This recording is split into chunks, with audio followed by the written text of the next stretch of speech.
আসসালামু আলাইকুম বন্ধুরা, কেমন আছেন সবাই? আশা করছি সবাই অনেক ভালো আছেন। আলহামদুলিল্লাহ, আপনাদের দোয়া এবং ভালোবাসায় আমরাও ভালো আছি, সুস্থ আছি। আর এই দিকে দেখেন আমার বাবা কি করছে। আমার বাবা এখানে বোর্ড দিয়ে নিজের হাতে মিস্ত্রিদের মধ্যে একদম পারফেক্ট একটা টেবিল বানাইছে। কেমন আছে আম্মু? দেখো তো। আমার কাছে দেখে তো অনেক সুন্দর লাগতেছে, অনেক ভালো আছে, একদম সেরকম ভালো আছে। তো আপনাদের কাছে কেমন লাগছে অবশ্যই জানাবেন। তো বন্ধুরা, আসলে আমার দোকান থেকে অনেকগুলো হার্ডবোর্ড ছিল, যেগুলো নিয়ে আসছিলাম। নিয়ে আসার পরে তো কি করি, ছোট ছোট কিছু হার্ডবোর্ড ছিল, সেগুলো দিয়ে করাত দিয়ে কেটে কেটে মাপ দিয়ে সুন্দর করে একটা টি টেবিল বানালাম আমার রুমে রাখার জন্য। কেমন হয়েছে অবশ্যই জানাবেন। হ্যাঁ, আপনাদেরকে এই বাড়ির সবকিছু দেখানো হলেও আম্মুদের ঘরের দরজাটা কিন্তু এখনো দেখানো হয়নি, কারণ আপনারা যখন দেখছিলেন তখন আম্মুদের ঘরের দরজাটা লাগানো হয়েছিল না। আর এই যে এখন দেখেন আব্বুর নিজ হাতে কত সুন্দর করে একটা দরজা বানাইছে।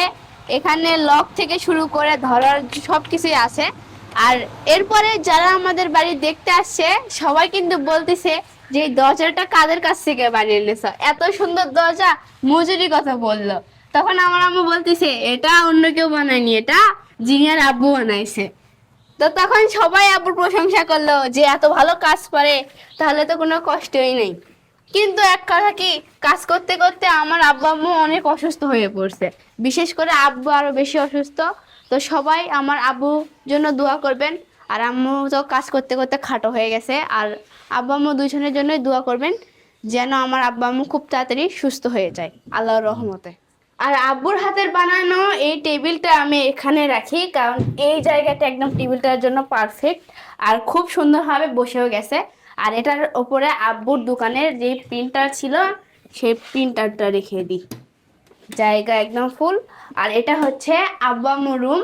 এখন দেখেন তাদের রুমে কত জিনিস। এই জায়গায় আব্বুদের রুমে আব্বুর দোকানের টেবিল রাখছে, যে টেবিলে আব্বুর আগের পিসি সেটআপ ছিল সেরকম করে আব্বুদের রুমে আবারও সেরকম পিসি সেটআপ করছে। আর এটা হচ্ছে ডয়ার সিস্টেম, ক্যাশ ডয়ার এটা। আর হচ্ছে যে জায়গায় এই যে পিসি সেটআপ করছে, আর এই জায়গায় আমরা পুরো ফ্যামিলি একসঙ্গে মনিটরে অনেক কিছু দেখি, এইভাবে আমাদের একসঙ্গে টাইম কাটে। তো এটা একটা ভালো মুহূর্ত আমাদের। আপনাদেরকে সবচেয়ে ইন্টারেস্টিং একটা জিনিস দেখাবো এই মুহূর্তে, তাহলে বুঝতে পারবেন যে আমার আব্বুর মাথায় কতটা বুদ্ধি, আর এই জন্য সে রাতে ঘুম পাড়তে পারে না কেন। তো এটা হচ্ছে তাদের ঘরের বিছানা, কিন্তু চাদর আলোক করলে এটা বিছানা থাকে না, এটা একটা চৌকি। আব্বুর দোকানে যে সাইন বোর্ড গুলো ছিল সেগুলো যে দেখেন নিচে ইট জোড়া দিয়ে চৌকি বানাইছে। আর এটার উপরে আমরা সবাই মিলে বসে থাকি, টিভি দেখি আর রাতে থাকাও হয়। তাহলে দেখেন আমার আব্বুর বুদ্ধির জোর কতটা আর কতটা শক্তিশালী।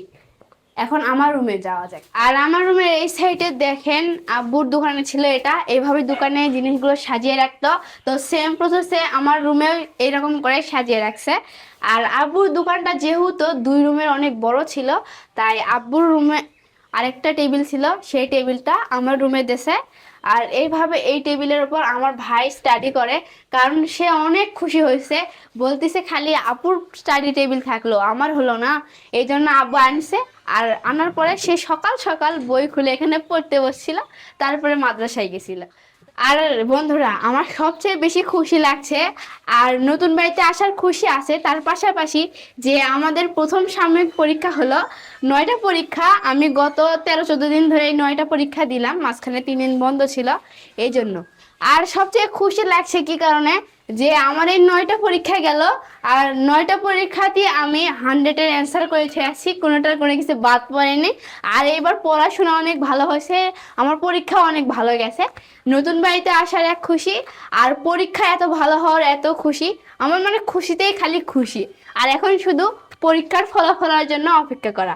আর তো সামনে তো ঈদের ছুটি, তারপরে নানির বাড়িতে ঘুরতে যাব, সব দিকে শুধু আনন্দ আর আনন্দ। তো বন্ধুরা, আপনাদের কাছে একটাই চাওয়া থাকবে যে আপনারা সব সময় আমার পরিবারের জন্য দোয়া করবেন, আমার আব্বা আম্মুর জন্য দোয়া করবেন, আর আমার ভবিষ্যৎ জীবনের পড়ালেখা উন্নতির জন্য দোয়া করবেন, যেন এইভাবে প্রত্যেকটা পরীক্ষাতে আমি ভালোভাবে দিতে পারি, ভালো অ্যান্সার করতে পারি, আর জীবনে ভালো ফলাফল অর্জন করতে পারি।